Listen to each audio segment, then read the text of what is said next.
Good evening. My name is Matthew McKechnie, and this is my Human-Centered Research Design Assessment 3 PechaKucha presentation. Currently, STEM subjects are lacking, and students aren't sticking with them for multiple reasons. These reasons include the fact that they have factory error teaching still, meaning that they are designed for all and not for individuals. Wet lab work or practical lab work is limited, so majority of the work done in classrooms is textbook work, and students are extrinsically motivated, not intrinsically motivated, meaning that they complete tasks, get a reward to complete them because they are told to. They don't do the content because they like it. As a result of this, education groups were planning to introduce virtual learning to STEM subjects. One such example is Labster. Labster is promoted as a virtual lab where students are free to experiment and learn themselves. It's supposed to be a more engaging alternative to the usual textbook work in the subjects now, but the question is, do we need virtual labs, or do they create more problems and fix them? To investigate whether or not the need for these virtual labs is justified, or if they just create more problems and solve them, we played 2 labs of simulations and 1 video game. Labs of simulation 1 was how environments can influence the distribution of species. Labs of simulation 2 was assessing and comparing biodiversity on an exoplanet, and the game Super Smash Bros. Ultimate. In Lapser 1, the user can actually experiment a bit when choosing how to divide their resources for setting the traps, with the game giving them feedback based on what they chose afterwards to show them the effects of their choice. This is a good feature, however, the simulation doesn't let them experiment further as it moves on and doesn't give the user a chance to make a different decision without the user having to replay the whole thing. In Lapser 2, there are minimal choices the user can make as they can do nothing but complete the task given to them in a very linear fashion, consisting almost entirely of just listening or reading, then answering a multiple choice and repeat. This is not engaging as the user has no freedom. It is just like as if they were in class anyway, which makes them want to get through the simulation as quick as possible. Any sense of immersion was lost because of this, and as a result of this, the user retains very little of what was learned, only remembering the last 5 minutes of the simulation where they actually get to do something interesting. Super Smash Bros. Ultimate is engaging to the user as they're given complete freedom to do what they want, the only task being beat the opponent. The user can complete this task in a plethora of ways without ever becoming repetitive or boring. They focus so that pardon me, they focus so they don't lose, and as such, they are constantly thinking. They can go into the fight with one strategy in mind and end up having to change it, or it could be a walk in the park and they don't have to change anything. The user is constantly thinking on the spot, and so they retain the information from the matches they are discovering it by themselves. A study was done that compared test scores of Year 8 students who were lectured about water purification to those of whom built a purification device. The students who built the purification device saw much higher test scores and improvement rates. Another study found that students who did not engage in hands-on activities 1.5 times more likely to fail a course than those who did. This is proof that virtual labs or hands-on activities are better for students than non-hands-on learning.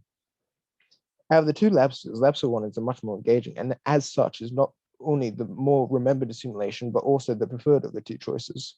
It is much more engaging for the user because they read about how the 3 tools work and what they are used for. They then get to use the tools in simulated environments and learn firsthand how each tool is used and for what purpose. And then they get to choose how they're going to split their resources for the tools and learn how to effectively use the tools for different situations. This compared to what the user does in Lapser 2 is much more engaging as the second Lapser has the user read and listen about the content. Then right at the end, they get a visual medium with the use of holomaps to help them understand the content better. But all the user remembers as a result of this is the holomap and the end bit, rendering the previous time spent on the Lapser pointless. Super Smash Bros. Gives the player much more freedom than the simulation and encourages experimentation. Take this clip where I do a neat trick against the opponent, for example. You can see my excitement, my surprise at what I've just done. I am in awe of the trick I've just done. Over 500 hours played in this game, and I'm still engaged. I'm still learning new things, still enjoying my time. This obviously doesn't apply to everyone, but compare this to the Labsters, where 2 minutes and 30 seconds in, I yawn. 2 minutes and 30 seconds into the Super Smash Brothers, I'm already engaged. I'm already focusing on the game. The Labster simulation started off much slower, with the only interesting thing happening halfway through or even right at the end of the simulation, but ended up being quite boring as the user is just listening and reading, which is not engaging in the slightest, and if anything, motivates the user extrinsically as they try to rush through it since they have no interest in it. They just want to get through it as fast as possible. One of the main reasons that lab simulation and other quote unquote interactive learning software slash devices are being made is because students find normal class content boring because it is not engaging. So when the solution to students not being engaged is in itself not engaging, then something has to be done. Using the 5 whys rule as seen on the screen, it becomes obvious that the problem with the simulations is the same reasoning behind making the simulations in the first part. The labs simulations are more of an interactive learning software than a virtual lab. This is because the simulation pushes the user through a list of linear tasks where the user has very little to do other than answering multiple choice answers, like here, and the very occasional hands-on parts. Without the hands-on parts, for the user, then the video would be just as effective, if not more. Because of this, the simulations are still pushing the extrinsic motivation that students will complete the virtual labs only because they have been told to, not because they find them interesting. The simulations, for the most part, are just textbook work. There's very little that isn't. The simulations may appeal to students that already enjoy the subject, but are certainly not going to persuade any new interest in science. Labs of one out of the two simulations, however, is much more likely to change the students' liking of science because of its high use of hands-on content. Labs of one is on the right track as it not only has good hands-on bits, but also good sequencing for the most part.